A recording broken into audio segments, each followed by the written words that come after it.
एक बार बरसाने और आसपास के गांव में अकाल पड़ गया और लोगों को खाने पीने की चीजों की दिक्कत होने लगी। चारों ओर त्राही त्राही सी मचने लगी। बरसाने में जितने भी साधु संत रहते थे, उन्हें बरसाने और आसपास के गांव से भिक्षा भी मिलना बंद हो गई। एक तेजस्वी संत जगन्नाथ जी राधा जी लाडली के भक्त थे। वो भी बरसाने में भिक्षा मांगते थे, लेकिन अकाल पड़ने के कारण उन्हें भी भिक्षा मिलना बंद हो गई। वो भी विवश होकर कुटिया में जितनी भी खाने की सामग्री थी, उससे ही राधा जी का भोग लगाते और खुद भोजन करते।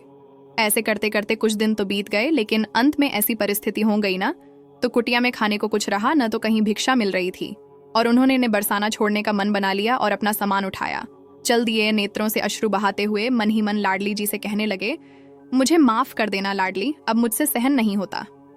ये देख लाडली जी एक सुंदर ब्रजवाला के रूप में प्रकट हुई और संत जगन्नाथ जी से आकर बोली, कहाँ जा रहे हो बाबा?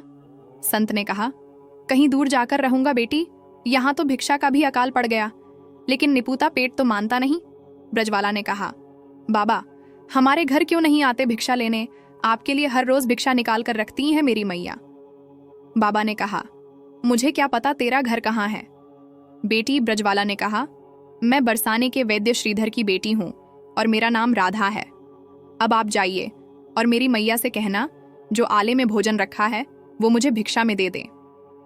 संत ने कुटिया में सामान रखा और बरसाने को चल दिए, और बाबा ने वैद्य श्रीधर के घर भिक्षा के लिए आवाज लगाई और वैद्य निकल कर आए। बोले, बाबा आज तो भिक्षा में कुछ भी नहीं है। तो बाबा ने उसकी बेटी राधा का जिक्र किया और बोले, आलय में भोजन रखा है। वैद्य आश्चर्य में पड़ गए कि हमारी बेटी राधा को मरे तो कई साल बीत गए, और वैद्य ने आकर आलय में देखा तो अनेक प्रकार के भोजन रखे थे। वैद्य आश्चर्यचकित रह गए और पत्नी बोली, मैंने तो कभी आलय में भोजन रखा ही नहीं, फिर इतना भोजन कहाँ से आया? वैद्य सारी बातें समझ गए। ये कृपा राधा लाडली की है। और वैद्य ने भोजन बाबा जी को दिया और बोले, बाबा जी आप रोज हमारे यहाँ से भिक्षा ले जाया करो।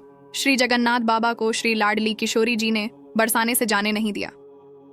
ऐसी है हमारी श्री लाडली किशोरी जी, कभी भी किसी भक्त को दुख में देख नहीं सकती, अपनी कृपा हर वक्त करती रहती है।